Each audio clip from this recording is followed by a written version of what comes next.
Assalamualaikum warahmatullahi wabarakatuh. Waalaikumsalam warahmatullahi wabarakatuh. Tepangkeun wasta abdi Jennifer Devina ti kelas 10 IPS 2. Di dieu abdi bade izin kanggo ngawancara pikeun tugas basa Sunda. Wawancara di dieu bakal nyarioskeun pangaruh COVID-19 kana kagiatan diajar ngajar di sakola. Sateacana abdi bade naros nami anjeun sareng sabaraha yuswa anjeun.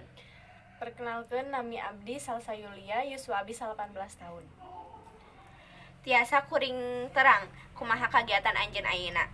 Naha salaku mahasiswi atanapi pagawe atanapi naon nu lainna. Abdi salaku mahasiswi ti jurusan Hukum Ekonomi Syariah Sabili Bandung. Janten status anjeun salaku mahasiswi kumaha saur anjeun ngeunaan COVID-19 ieu sareng kumaha pangaruhna kana kahirupan masyarakat.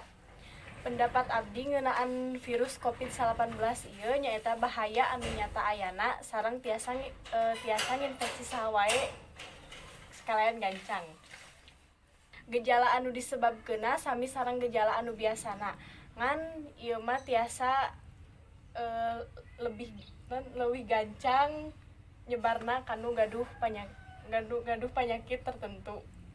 Pengaruhna nyaeta aya keunggulan oge kerugianna. Nyaeta keunggulanna panginten abdi tiasa calik di bumi, diajar di bumi, oge ngalakukeun kegiatan anu sanesna di bumi. Oge kerugianna nyaeta sejumlah ageung populasi manusia parantos kapengaruh ku COVID-19 ieu sareng parantos nyebabkeun maot. Oge pandemi ieu bahaya pisan kangge urang sadayana.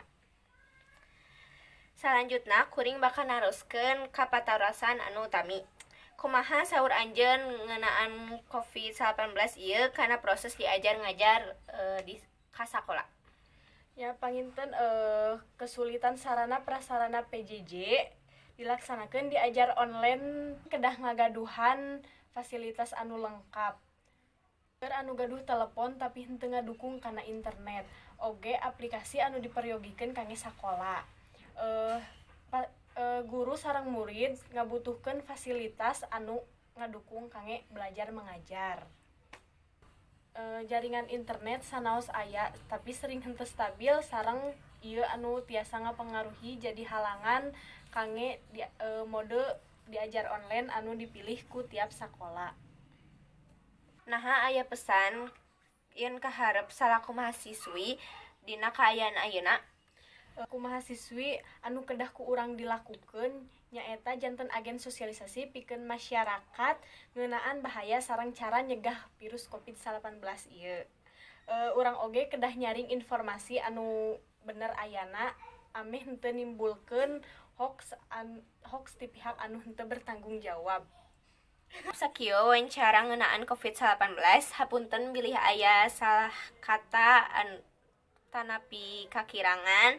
Hatur nuhun ka Salsa anu bade ngajawab segala pertanyaan. Hatur nuhun oge ka penonton anu nonton. Wassalamualaikum warahmatullahi wabarakatuh.